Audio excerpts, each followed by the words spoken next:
E aí pessoal, beleza? Bem-vindos a mais uma aula e nessa aula eu vou falar para vocês como instalar o Linux em Dual Boot com Windows.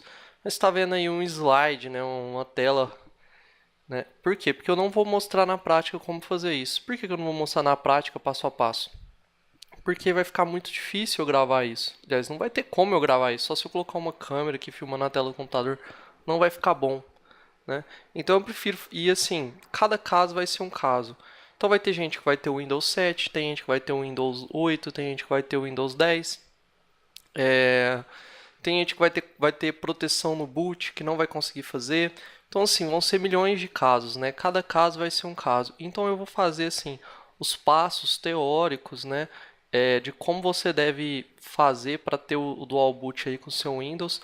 Porém, assim, para cada pessoa vai ser de um jeito diferente, você vai poder enfrentar aí problemas diferentes. E já vou logo avisando que isso é só para quem realmente é, quer instalar o Linux ali, ter ele na máquina e usar mesmo, né? Eu não recomendo caso você for usar só para teste de penetração, etc, né? Só para fazer algumas coisinhas. Recomendo assim para o usuário que realmente quer fuçar, não tem medo de ter que reformatar o computador completamente, porque pode acontecer isso. Você vai mexer com partições, você pode perder tudo, né? Então assim, faça um backup, tome muito cuidado, né? É, Instale o Dual Boot, caso você tenha essa segurança mesmo para fazer isso, né? Caso não, se fique um pouco mais à vontade com o Linux, aí depois disso você vai tentar fazer o Dual Boot lá e ver se você vai conseguir, se não vai dar nenhum problema, né? Então já vou logo dizendo que eu não vou dar suporte nessa área na parte de dúvidas. Eu posso até ajudar um pouquinho outra, uma coisa ou outra, mas não é que eu não vou dar o suporte porque eu não quero, né? Mas simplesmente porque eu não sei. Por que que eu não sei? Porque cada caso é um caso. Então vai ter gente aí com computador com Windows 8. Tem alguns computadores que vêm com Windows 8 que vem com um boot diferente, que vem com o UEFI, que é tipo, não é um boot da BIOS, né? Não é a BIOS que comanda o boot, quer dizer, a inicialização do computador. É o UEFI, que é uma parte do sistema operacional do Windows, né? Uma partiçãozinha ali que comanda a inicialização. Isso daí pode dar um problema danado, sabe? Vai dar incompatibilidade, vai ficar protegido, né?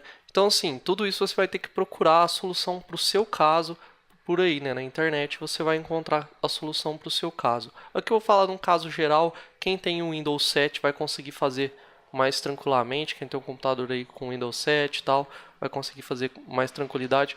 Quem tem com Windows 8, pode ser que também faça com tranquilidade, mas pode surgir alguns problemas aí no caminho, né? Então a primeira coisa que você tem que fazer é baixar o Linux. Pode ser qualquer Linux, né? Eu recomendo para você instalar em Dual Boot para você utilizar mesmo, ou Ubuntu ou Debian. Ou até mesmo o Kali, se você for focar em teste de penetração, né? Também tem outras distribuições, né? Que são um pouco diferentes, que tem o CentOS, tem o Fedora, né? Você pode baixar. E tem outras também bem conhecidas como o Mint, o Arch, né? Então assim, tanto faz a distribuição, né? O importante é você aprender a mexer no Linux. Depois, mais pra frente, você vai e troca, se você quiser, né? É bem tranquilo. Então, assim, é só você procurar o site oficial da distribuição e baixar a imagem .iso, né? De acordo com o seu processador, 64 bits ou 32 bits, né? Então, assim, se você tem mais de 3 GB de RAM no seu computador, é altamente recomendável que você baixe a versão 64 bits, porque senão você não vai conseguir aproveitar a sua RAM corretamente, né? Depois de você baixar a ISO, você vai ter que criar um pendrive de inicialização, ou um CD, né, de inicialização. Hoje em dia você não utiliza muito CD, ninguém nem tem gravador de CD mais ou DVD, né?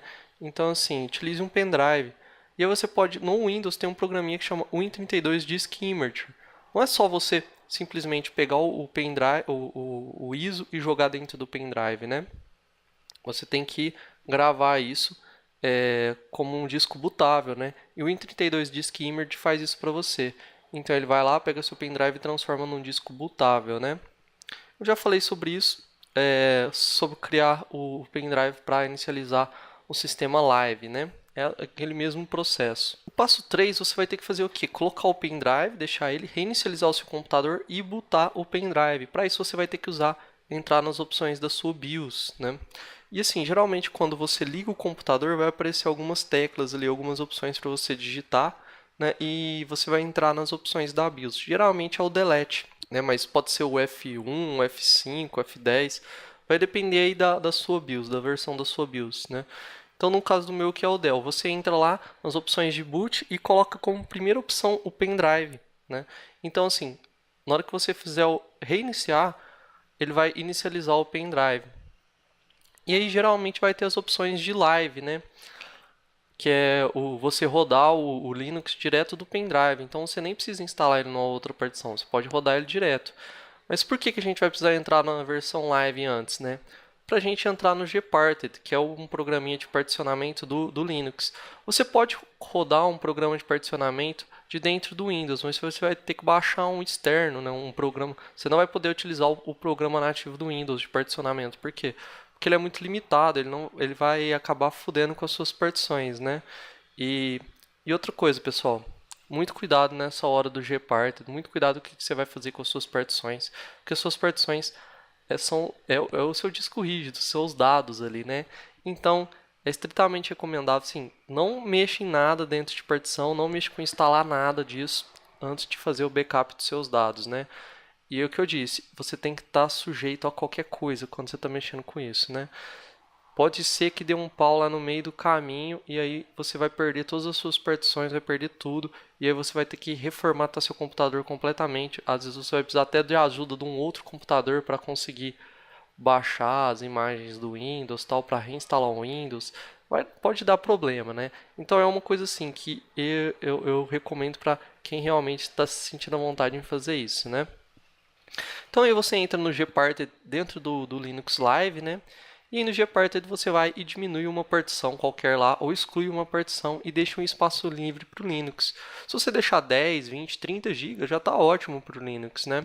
A não ser que você queira usar ele mesmo no HD todo, né? Então você pode excluir tudo e falar, não, eu quero usar no HD todo e não quero mais saber do Windows. Aí beleza, né?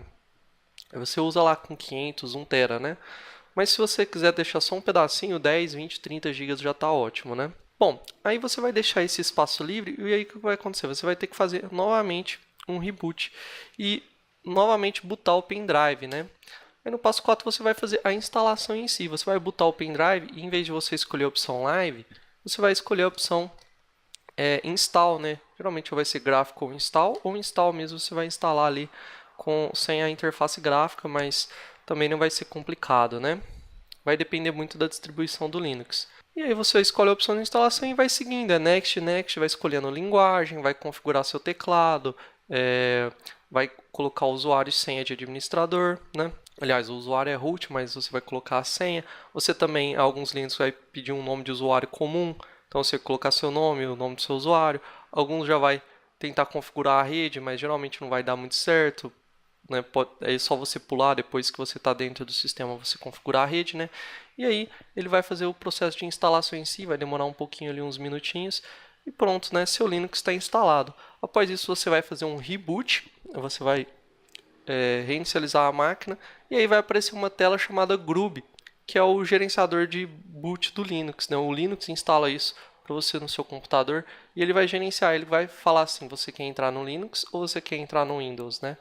E aí vai ter as duas opções lá para você. Por isso é sempre importante você ter o Linux antes e instalar, ter o Windows antes e instalar o Linux depois. Se você instalar o Linux antes e depois o Windows, né? Se você quiser usar os dois ao mesmo tempo, instalar o Linux antes e depois o Windows, pode dar um certo probleminha porque o Windows ele não vai instalar o Groove e o Windows ele vai passar por cima do Linux. Você vai instalar o Windows, o Linux vai estar lá instalado, mas quando você liga o computador ele vai entrar no Windows direto e não vai pedir para você, você quer inicializar outro sistema operacional, né? O Windows ele não vai ligar para o Linux instalar, ele vai passar por cima. Então instale o Windows, depois instale o Linux, que aí o Linux vai instalar o gerenciador de boot, né? E aí você escolhe o Linux e pronto, você está com o Linux instalado em outra partição no seu disco rígido, né? E vai poder continuar utilizando o Windows e o Linux ao mesmo tempo. Mais uma vez, muito cuidado com esse processo e faça o backup dos seus dados antes de tentar qualquer coisa, né? Espero que vocês tenham gostado dessa aula e até a próxima aula.